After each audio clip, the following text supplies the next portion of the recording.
From Buffalo Toronto Public Media, this is What's Next? An hour dedicated to amplifying the voices of marginalized and underrepresented communities across Western New York and Southern Ontario. We cannot erase, we cannot reform, we cannot make things better if we're uncomfortable having tough conversations, Absolutely. if we're uncomfortable talking about race. What's Next carries forward our mission to engage in meaningful conversations about race, equity, and the shared concerns that deeply affect Buffalo's East Side and beyond. Don't stop. Make those families part of your life. Their lives are part of yours. Don't stop. Together, we dive into the real issues, striving for understanding, connection, and change. In the suburban area, everywhere, we must work and teach our children.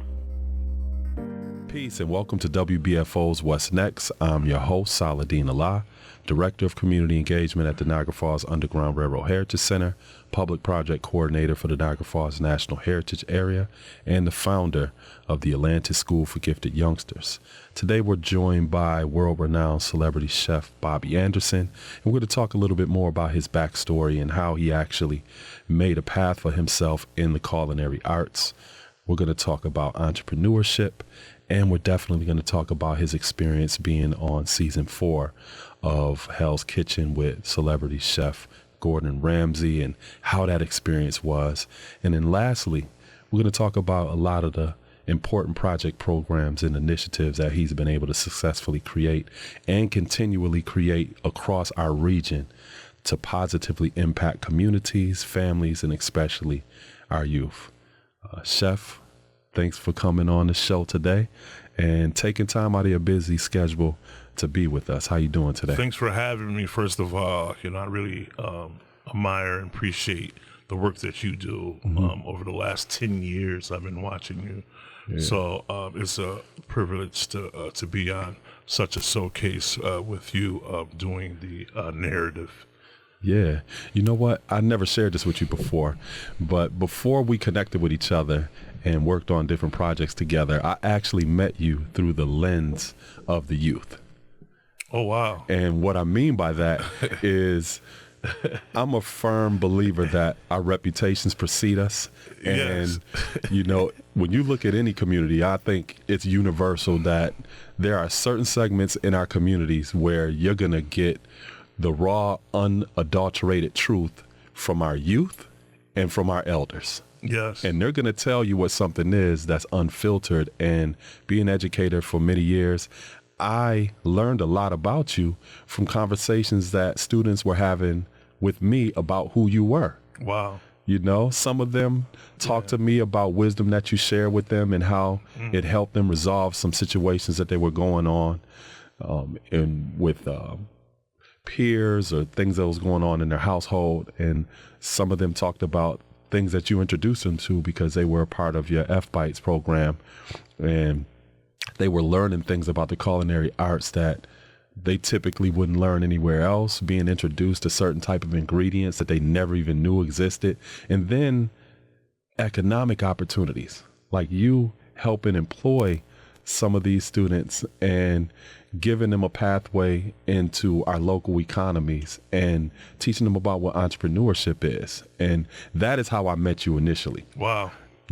That's great. Yeah. I was sitting here and taking on all those accolades from you because when a person said they had met me before they met me 25 years ago, usually it comes with initial BA because I'm no stranger to the streets, 30 years ago.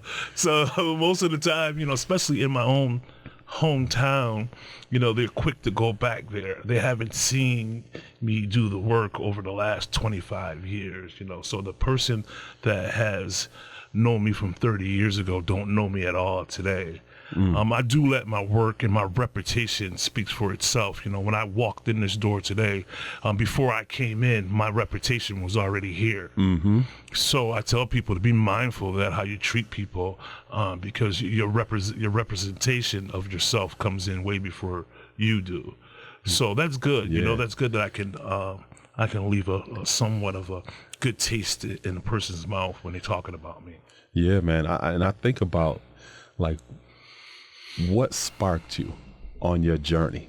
When you were a child, were you the type of child that hung out in the kitchen all of the time, or were you just not interested in being in that space at all? What do you see as being kind of like that seminal moment in your life journey where you had this kind of aha moment to realize like this is something that you wanted to do? Yes, for your audience and for your people who are really paying attention to this, you know, it is real simple with my journey. I started out in Packard Court. I live in Niagara Falls, New York. Growing up, I didn't realize that we grew up poor. And it wasn't that I was sought out to be this celebrity chef and make all this money and support my family and support their family and their family support their family. And that's what happened because of my success. But getting back to starting out, it was real simple that I always was a dreamer. I looked at TV. I wanted to go there. I looked at different places. I wanted to eat there. And it all started when the first time that my mother took us to a place called Michael's. And this is for me at the time, it was a fine dining Italian restaurant in Niagara Falls, Pine Avenue. And she took us there, and I never forget, I ordered the Superman spaghetti dinner. And that was it for me. I said, this is the way I want to live. Wow. I was mimicking the guests next to me at the table, how to hold a spoon, a fork, a knife. I didn't even know how to eat properly spaghetti. I learned how to use a fork, a knife by mimicking the guests next to me. And I said, this is the life that I choose to live. So the F-Bites program started way before I actually put the curriculum to the paper. And so that's some of the story that I have to tell my youth, that I didn't grow up with a rich past. I had humble beginnings, but you know, coming out of Niagara Falls, it molded me. It shaped me. Niagara Falls, at the time, some of the best people, brightest, smartest people in the world came out of Niagara Falls. So I was around that bunch, and so that's what kind of shaped me. Wow, and I'm glad that you shared that, because my next thought process was, you've had this experience at Michael's restaurant. How did you create a network to support your growth and development? Because, like you know, there's many of our children that have this spark and this inspiration, but they don't have the resources. They may not have the network. They may not have that support in their own families to help cultivate this gift and this vision that they're actually having. So in terms of that network and those resources, what did that look like to you? Yeah, so at the time, Niagara Falls, you know, we had a lot going on. You know, we had the festival lights, we had ice skating, we had all these different piers that was pillars in the community and that you wanted to be like and you wanted to mimic. And they're still there. You just got to seek them out. You know, I'm not the type of person that's saying that there's everybody left the city of Niagara Falls, there's no one there. But I just wanted better for my life. You know, if that was going to Canada, learning the metric system, learning how they talk and eat. I will always had a ear for business. You know, I used to look at those businessmen with those briefcases, and at the time it seemed like they were talking Chinese to me. And I was always curious about what is they saying to each other, you know, when they're walking down the street with their briefcase and their suits on, you know. So I always had an ear and an eye for different things outside of my community. So that's good that you asked the question, how do I did it? I believed in myself that I can do it without a basketball, without a pair of boxing gloves, and that did make me different. But I took a spatula and I went all the way to Hollywood and changed my whole entire life. Wow, man, that says a lot. You know, you did it without a basketball, without boxing gloves, because many people think that is only the path we have to success is through sports, or Correct. even entertainment, right? Correct. I wanted to break that. That's one of the things that I teach inside of my curriculums is that you don't need to be a rapper. You don't need to be a professional basketball player leaping out the gym. 9 times out of 10, those careers end in nil. You already have the gift that's inside of you, and for my job is to bring it out of them. So I meet them where they're at, and that's what makes me really powerful in the community, because we're more of alike than different. So I can teach from that standpoint. Yeah, and you know what? It's like when you think about even those careers in terms of a person being an athlete, there's a lot of other adjacent careers to that. You have sports agents, you have physical therapists, you have many of those other different professions where a person is still involved in that industry, but they may not be the person that actually has the ball in their hand. It's the exact same thing with the entertainment world. You don't have to be in front of the camera. You could be the person that is specializing in setting up the lighting or the sound, or you also have agents that work in that industry as well. And I think that is also an important part of exposure, because that's what it sounds like you're speaking of. Exposure, and also having the courage. Having the courage to expose yourself to something different. Right? You mentioned the key word, courage. Courage is something that on a daily basis that I pray for still. Here's the thing, people always talk about Niagara Falls. To me, I think Niagara Falls is the most wonderful place on earth. I think right now it's wide open. I don't look at the system being broke. I look at it's perfectly fine. See, here's the thing with how, especially as a black youth, how you're going to have to look at this. You're going to have to start the race 300 meters behind everyone and catch them and then pass them. So that's it. There's nothing else to it. There's no injustice. There's no, especially when it comes to business, there's no one treating you wrong. You're gonna they do everything. They do everybody like that. So that was my view. I put my head down for years and worked. People's congratulating me over the overnight success. They don't know I started these programs 23 years ago. My first curriculum was making brownies, volunteering after school at the Niagara Falls School District back in 2006. So this is before the Celebrity Chef came about.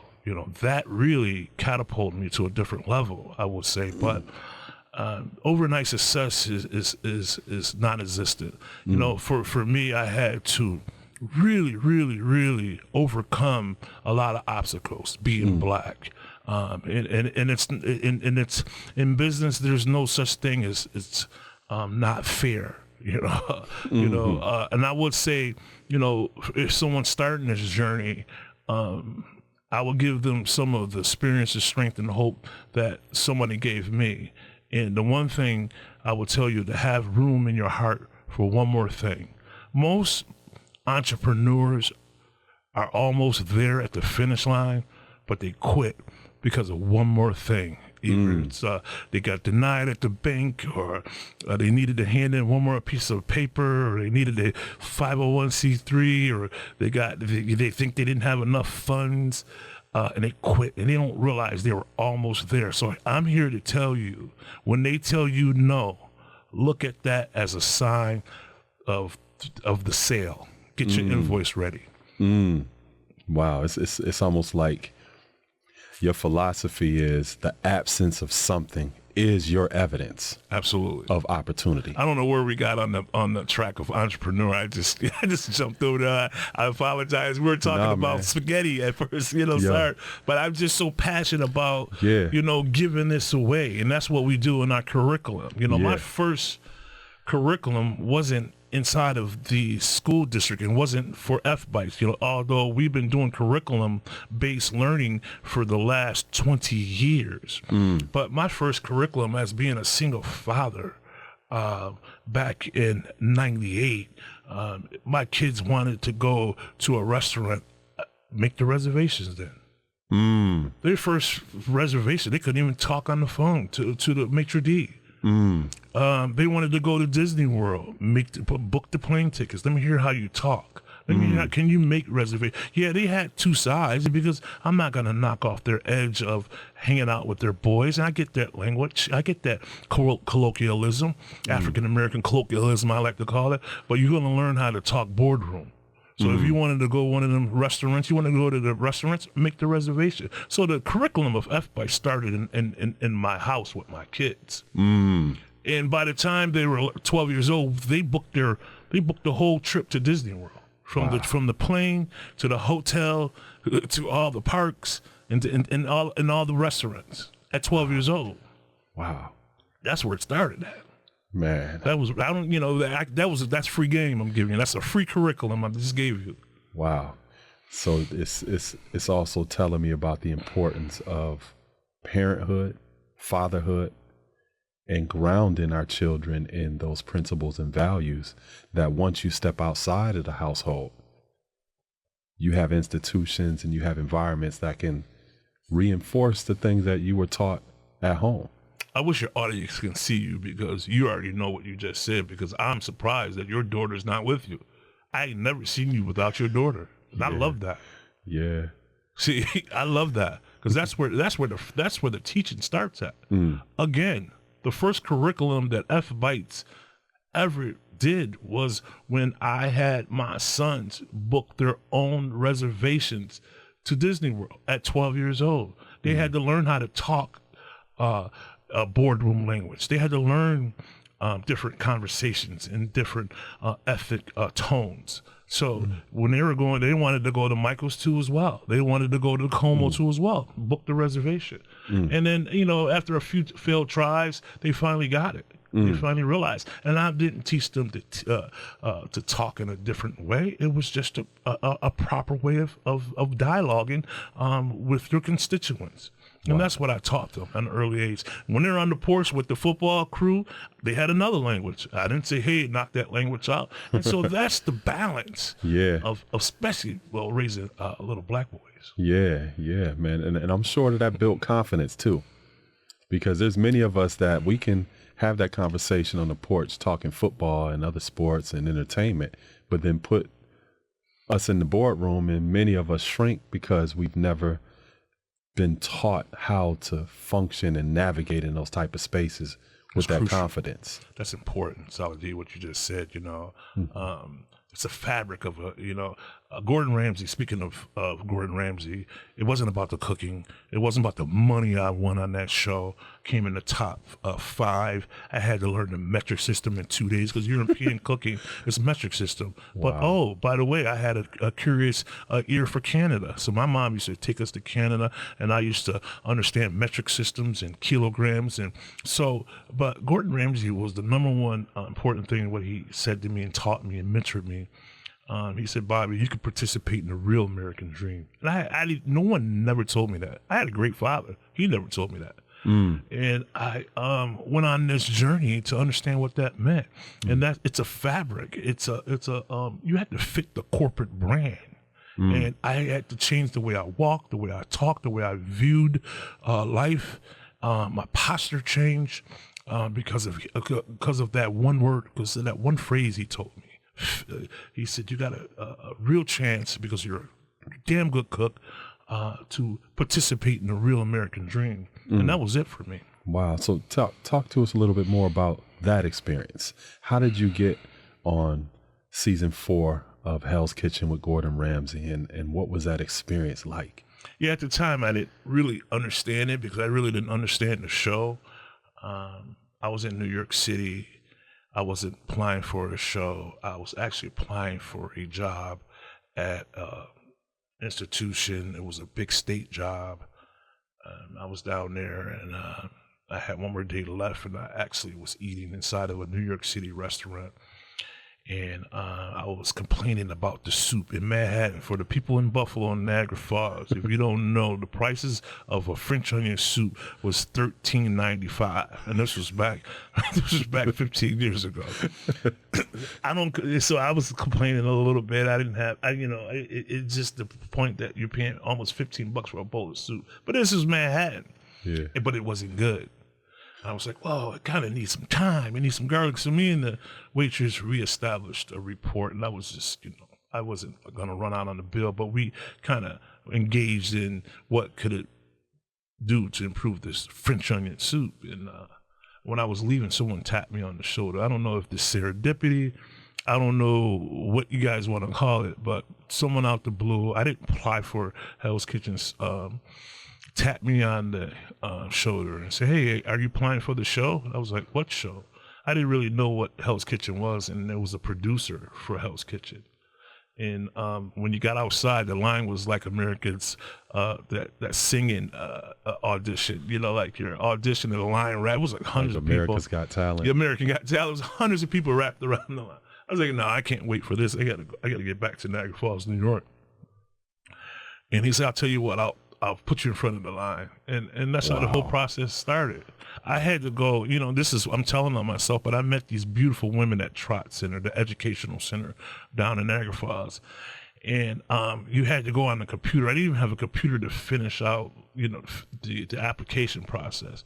And I remember going to Trot and the one beautiful young lady was like, Bobby, you got to be down here using computers looking for a job. I said, well, if I win this show, if I get on this show, that is a job. Wow. And she helped me out. She really helped me out. And years later, I seen this particular lady. She retired. She came to one of my restaurants, and she's like, "You remember me?" She said, "I helped you out on the computer." I was like, "Of course I remember you." And then that's how life works, and that's what Niagara Falls did for me. People talk bad about Niagara Falls. That's my city. You just gotta, if you wanted to improve it, you improve it. I came back to my own city, got 4 restaurants, 2 Starbucks, functional licensed Starbucks. Several culinary programs. I have workforce development programs. I have mental health wellness programs. I came back there because those are the areas that I wanted to prove. I wanted to get down in the trenches and do the work that I thought that if I needed that, or if I needed a little bit of help, what would it be? So that's the connection I have with my program. So. Wow. Okay. So hold that thought for a minute, and we're going to take a short break and be right back with Chef Bobby Anderson. You're listening to What's Next, our place to discuss the important issues of our communities of Western New York and Southern Ontario. We want to hear from you. Click on the Talk to Us option in the WBFO app, and we'll work to get your questions or comments on the air. Do you have a story or concern that we should be addressing? Email us using what'snext@wbfo.org. Together, we'll have the conversations that are needed. This is WBFO, your NPR station. So welcome back to What's Next. I'm Saladin Allah, sitting down with world-renowned celebrity chef Bobby Anderson, and we were just talking a little bit about a few different things, entrepreneurship. You talked a little bit about how you got the opportunity to be on season 4 of Hell's Kitchen. Now, this season, you mentioned that it took place in Europe, correct? Yes. Okay. So was that your first time? Oh, no, my season took place in Los Angeles, California. Okay. So yeah. Did you have any experience being out in LA prior to that? That rocked me. That rocked my world. I'm from Niagara Falls. I grew up in Niagara Falls, and I used to be the best chef in Buffalo, Niagara Falls. When I got there, it stripped me, Saladin. It scared me. And what I mean by it scared me, going to a different state, a different culture, a different brigade style of cooking really changed my whole entire trajectory about cooking. I am not the cook that you met 25 years ago. Even though I thought I was the best cook in Buffalo, I worked at all the fancy places as the chef, as the black chef. Marinachos, 5 years as the executive chef. Harry's on the waterfront, a sous chef for 4 years as the sous chef of the banquets. E.B. Green's, chef de partie. And people don't know what a chef de partie is. You run the whole E.B. Green's restaurant. That was a steakhouse. That was a 4-star steakhouse. As the chef, I did 7 years there. This is prior to Hell's Kitchen. So I had a bit of a chip when I left, but, Niagara Falls. But when I got to Los Angeles, California, when I got around Gordon, when I got around that European system, I got around those different type of high quality chefs over there. Not to say we wasn't high quality over there, but they're just they bred differently. And give you an example, it rocked my world. It changed my whole entire world. It knocked me down, and I think that's what Gordon had to do to me. He had to strip me. He had to dominate my life. He came in my life and dominated it. And thank God it was Gordon and not the prison guard. Thank God it was Gordon and not the judge. Because thank God it was Gordon and not the drill sergeant. And that's what really changed my life.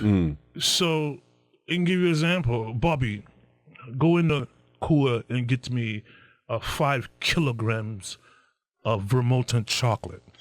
Now, this is a turning point for me. First of all, it's in kilograms. We in pounds. So this is a turning point. I couldn't come back out that cooler without the chocolate. And yes, these are turning points for me. I can always remember that. And I went in there and I came back out and I kind of used my street smarts, to convert the ounces to the kilograms.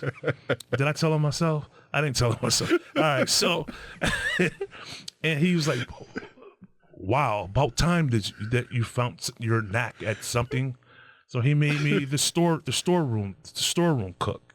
That's and those are the things that I had to learn really, really fast, and those were turning points for me inside of working with Gordon. But when he told me that I could participate in the American Dream, I wanted more of that. I wanted you to show me more of that. So he stripped me down and slowly started rebuilding me back up. Wow. And it was way much more than cooking. It was about honesty. It was about being wrong.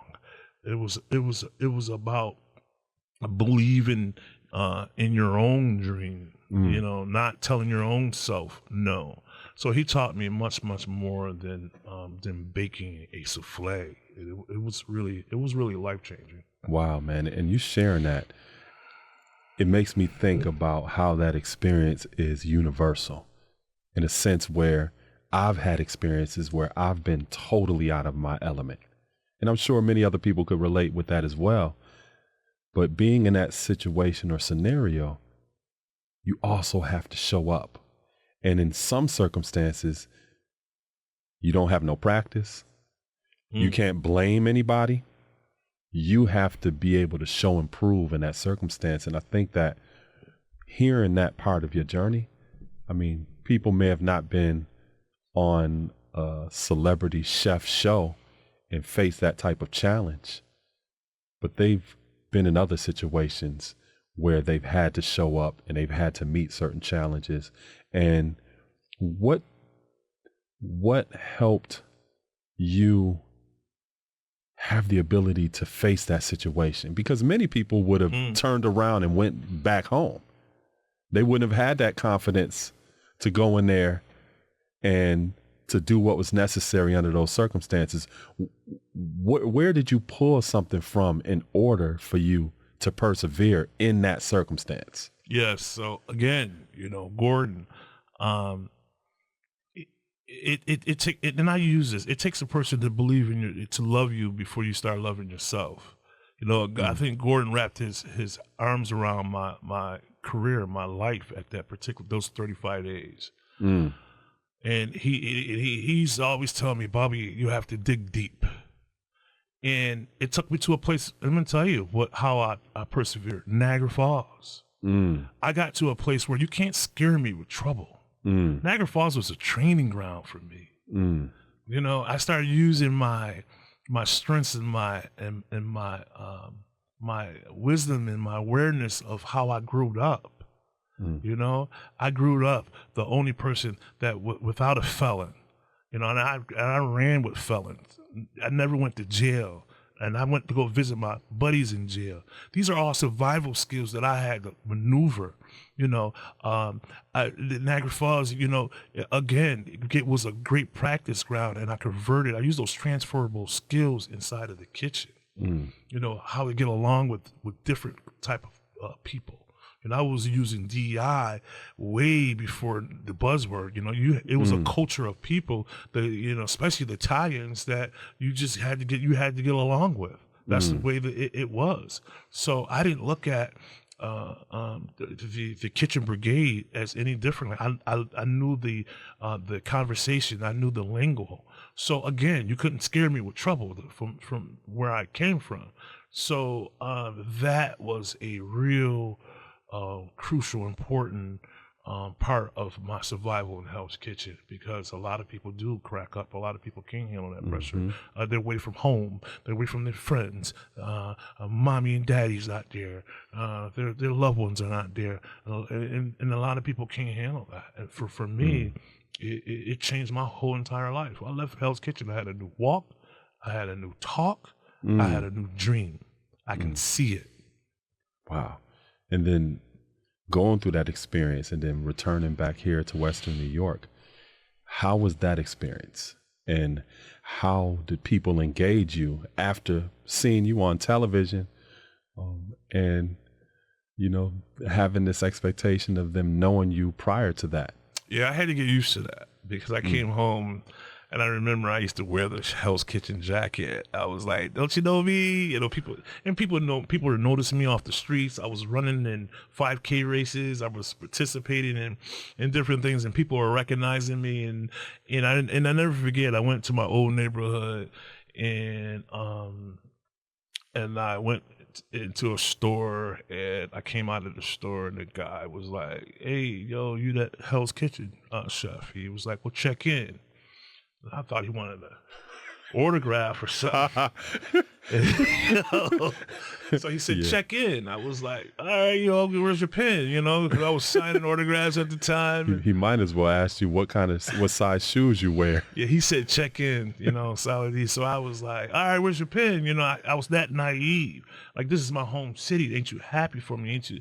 And this is a guy that I didn't know, he just heard that I was this celebrity chef, and I had a new car at the time from my earnings from the show, and he tried robbing me, and he got met with the same force that he brung it with. But nevertheless, to say that that took me on a journey of, like, I got to do something else with this celebrity stuff. Other than some shiny car and going flaunting this Hell's Kitchen chef coat.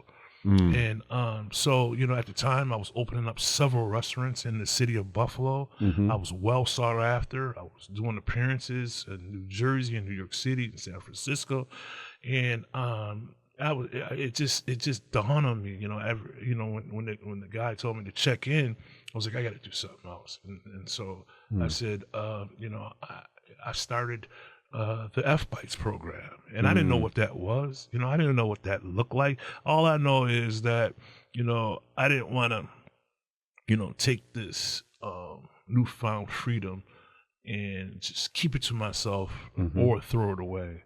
And so that's where the whole F-Bites program came from being actually scared on the street, from being checked in, and it scared me to my purpose, And I think that's where it all started. I started losing interest in opening up restaurants. I started losing interest in being in the limelight. I started taking interest in going and volunteering into different community centers and different shelters and different missions. I was just, I just felt a different type of interest with my newfound fame. Wow. And I wanted to give a shout out to one of our museum ambassadors at the Niagara Falls Underground Railroad Heritage Center, Nevaeh Everett. And Nevaeh was one of your past students in your F-Bites program. And with the support of her family, she was introduced to the culinary arts. She graduated from Niagara Falls High School 2024, and now she's enrolled at the Culinary Institute, following that path. And that is a direct impact. And she's just one person that I'm sharing. There's many other youth within the city of Niagara Falls, as well as the city of Buffalo and the surrounding areas, who have been impacted by the important work that you're doing. Very important work, because not only that, we provide culinary skills, we provide life skills, soft skills. There's currently 300 graduates that have went through the program that we keep tabs on has career paths in police officers, judges, lawyers, master social workers. And that's the story that I probably don't want to tell because it tears me up a little bit. But not only that, we're teaching them to be culinary readiness. That is just a vehicle while they're figuring life out. I guess I do got to tell the story about the MSW that she was 15 coming through my program, and this was 10 years ago. And she got pregnant. We met her where life is at. You know, we kept her working. We kept her employed. She was working at Olive Garden, and she finished high school, and she had this beautiful baby unexpectedly.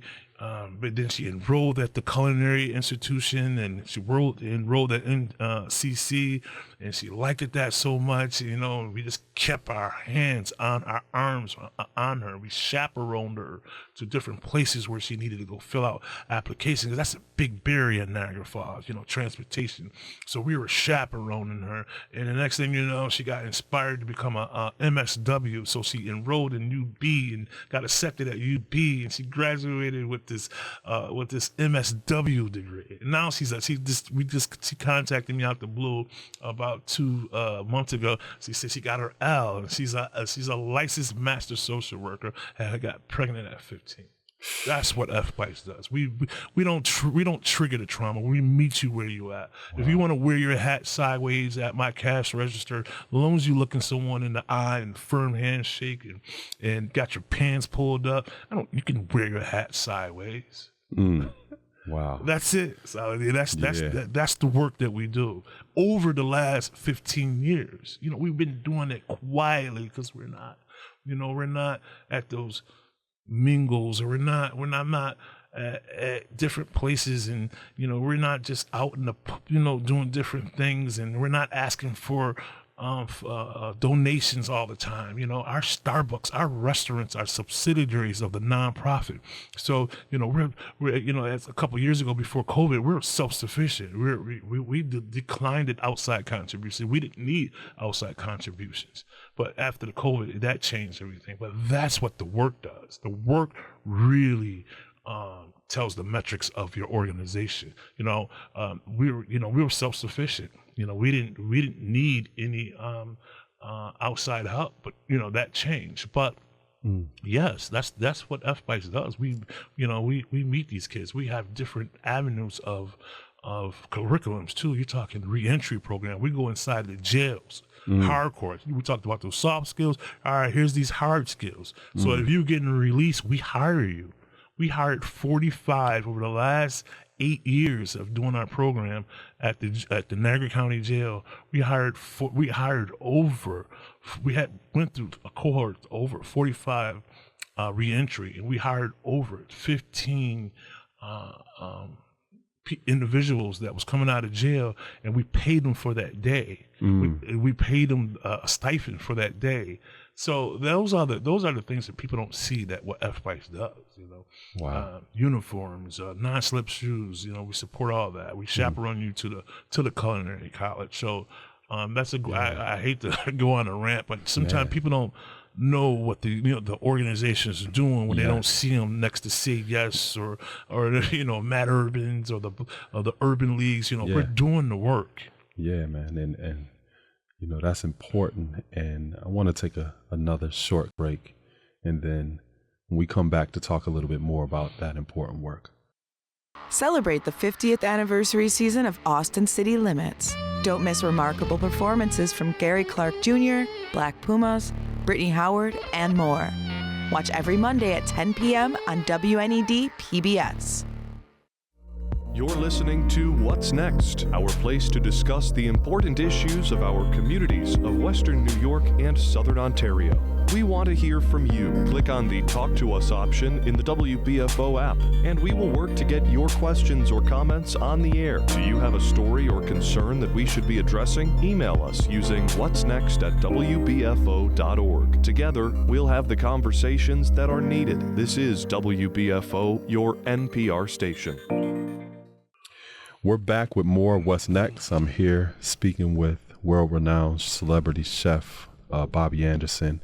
And before the break, we talked a little bit about the work. One of the things I also wanted for you to elaborate a little bit on is in your F-Bites program, some of the students that I've had the opportunity to teach oftentimes talk to me about different ingredients that you introduce them to in terms of the various different things that they're preparing. And oftentimes these would be ingredients that I've never even heard of before. Is that intentional that you do that? Yeah, that's funny you asked that, because we kind of asked that earlier. Like, one of the things that Gordon Ramsay used to do to me, he used to purposely send me into the coolers and grab things like, oh, Bobby, go grab me the honey. And I couldn't come out with the honey because I was looking for it in a jar, and it wasn't in the jar. It was in a beehive, and it was in a cone, and it was hanging up. You know, Wow. Bobby, go grab me the black truffles. I never experienced black truffles where I came from. Bobby, go grab me the San Marzano tomatoes. It was just different ingredients, different products. That was one of the experiences that was really shaping my not only taste buds, but it shaped my whole entire rethinking of my career. So I implement that in my curriculum. So in my program every day, I mean, you can see the evidence based. You're gonna see that when they leave there. But when you do an F-Bites program, you're gonna get fed, but you're gonna be working with these San Marzano tomatoes. And a lot of people were like, well, what makes them special? Well, these tomatoes only grown in Italy, and they're grown in volcanic ash, and you have to buy them in specialty stores. And they're sweeter. They're more nutritious, and these are just some of the best tomatoes. So now they know. So you take as a person that never experienced these type of ingredients, wow, I want to go there. So that's the narrative. That is the connection. Why every program is connected with some type of ingredient that makes them want to go there. Wow. You know? Wow. I mean, that's brilliant, man, because you're connecting them to culture through cuisine. Absolutely. Then I do the work again. I have 4 restaurants that's in the city of Niagara Falls that connects them through tourists, travel. So a lot of my students, a lot of my workers, which is 98% of the workforce, is done from the students that we already train. So we don't lose dollars with training the soft skills. But they're down in the major hub. They're in the commerce district of Niagara Falls, listening to German, Italian, Czechoslovakia, Mexico, and they're hearing some of the world's largest range of just culture. And some of my employees is like, Bobby, what are they speaking? I want to go there.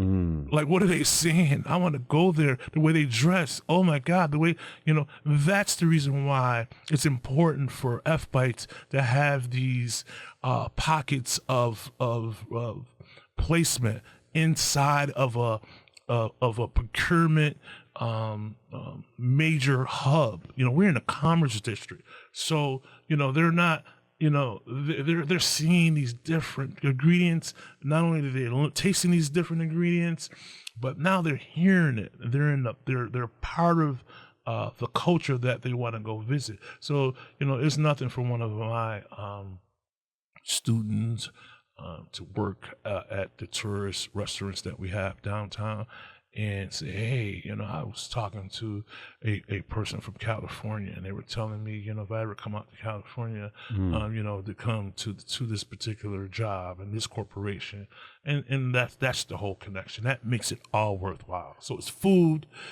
it's culture, and it's you have to see it. I believe if I show every one of my students what that looks like, what that life looks like, they'll mimic it. Wow, man, you're building global citizens locally. Yes, the next generation, I believe, the most brilliant generation. I believe that I'm training the next generation. Absolutely. So, in terms of some of the projects that you're working on right now, you have cantinas. You also have the Cataract House in Niagara Falls, in that commercial district right down by the falls, what's some of the other different businesses that you have, either here in Niagara Falls, Buffalo, just in the surrounding region? Yeah, so we just created two new curriculums. One is a barista curriculum. So this barista curriculum is training baristas. And so once you graduate from this particular program, you have a barista certificate that allows you to work at any coffee house in Western New York. We'll give you a serve safe where you're coming in with a serve safe. So if anyone interviewing you and you have a serve safe and you have a barista certificate from F-Bites, you got the job. Wow. That's so major to me. And but what's really major for me is to have the outlets where they can really be trained, certified. So we have a certified trained barista fully licensed Starbucks inside of the high school.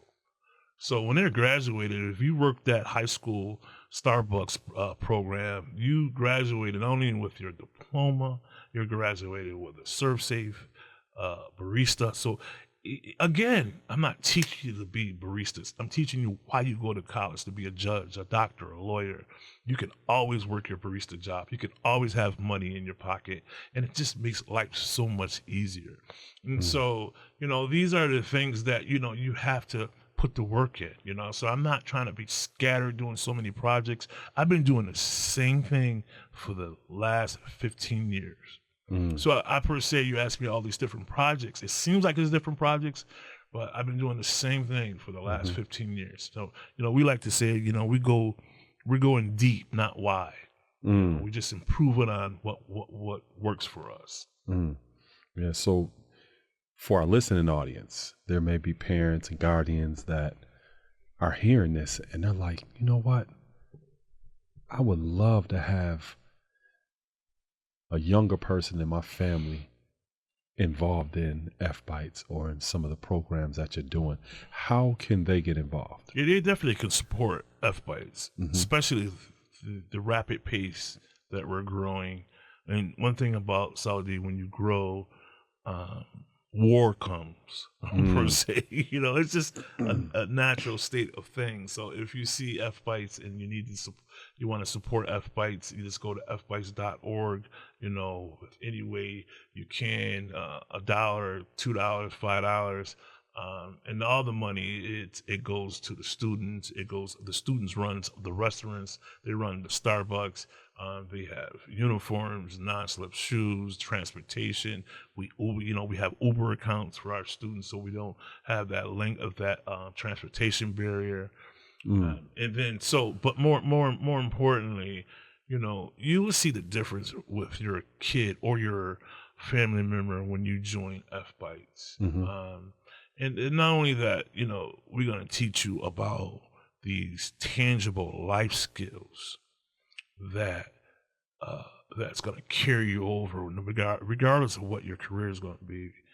But we're gonna teach you how to sustain a living beyond your wildest dreams. We're not teaching none of our students and nothing's wrong with this, to become street sweepers, or they're not picking up garbage. They're dealing with money. They have to sit on a board. They have to make decisions. We're teaching our young learners to become entrepreneurs. We firmly believe that they have to practice the job. So none of our associates are we don't call them workers. They're all partners. So we really believe that if you want to become an entrepreneur, you need to practice that. So and a job doesn't practice that. So that's life changing in itself, in its entirely. You're our partners of F-Bites. And then more importantly, if your kid, just visit the website, fbites.org. You can contact the mayor. You can contact your local officials. They all know what F-Bites is and stands for in the community. We're community based. We have so many great partnerships with Niagara University, NCCC, Congressman Tim Kennedy is one of our biggest supporters. So these are the people that have seen FBITES do the work over the last 10 years. And I say that because, we can see the metrics now. We can see that we're doing the work. There was a little kid that used to follow us for 4 different years in different programs, and now this person is in college and they're CEOs themselves, and they're raising their own family, and so that's the goal in mind. We're already hitting our target goal.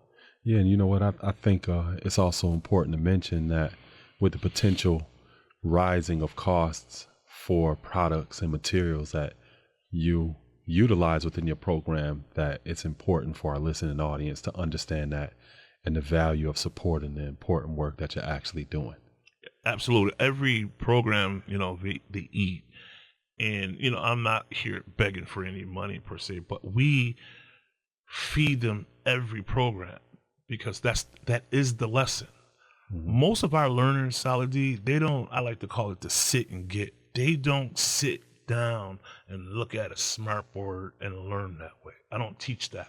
I teach kinesthetic learning. What that means is, okay, they got to touch. They got to put together something. They got to put together the spaghetti. They got to mash the Parmesan tomatoes up. So they're physically using their hand. That's how they're learning algebra, trigonometry. This is how they're learning mathematical skills. This is how they're learning energy skills, science skills. So it's a STEM program in the formula of cooking. Wow. So, I tell people, I don't teach that sit and get. I never learned that way. I just couldn't keep still. Wow. I'm moving the chair now as I'm speaking now. But, there's your kid is not a dummy, or your kid is not a misfit. He just learns, or she learns differently, and we teach that. So if your kid's having problems learning and just not catching on the traditional looking at a smart board way, send them to FBITES. Wow. And you know what? I think that the pandemic really exposed that importance of being able to tap into people who are kinesthetic learners, because doing the virtual learning, and, I was teaching during that time period, and there were many of my students, and they didn't learn that type of way. It didn't mean that they were slow or they weren't as intelligent. They learned hands-on, and that form of learning was absent during this time period, but it also had an opportunity to expose that there are many more children that have a path to be able to learn in a way in which you're able to teach them. I'm glad you said that, man. You say it so eloquently. I love listening to you, Saladin, and I love the work that you're doing. You put on many hats, and just exposing this particular podcast right here, this topic, this narrative here needs to be exposed, like the people that's doing the work underground, unseen. Yes, you said it right. That's it.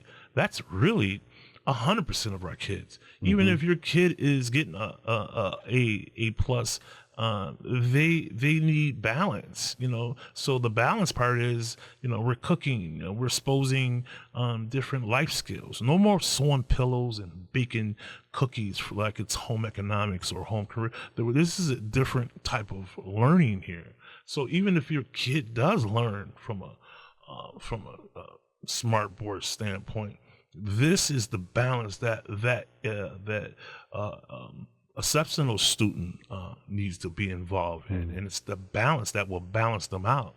Man, there's so much more that I would love for you to be able to share, but unfortunately, we're at the end of our time, and willfully, I'd like to invite you back another time to expound a little bit more on some of the things that not only you've done, but you're actually doing, because you're always working on something to move our communities and our families and our children forward. Is there any other last words that you would like to share with our listening audience? Yeah, so the last words, and people like to make it really nifty, but come see the work. Right now, we're doing the work. Right now, when I leave here, I'm going to a classroom and run the curriculum. We're at Lacelle Middle School. We're at Gaskill. We're at Niagara Falls High School. We have 3 restaurants, Cantina Falls, Cataract House, in Subhouse. We have a Starbucks that's on Transit Road in Clarence. We have a Starbucks inside of the high school. At any given time, come see one of our students, and then you can see it for yourself. Thank you, Chef. For Buffalo, Toronto Public Media, this has been What's Next. I'm your host, Saladin Allah. Peace.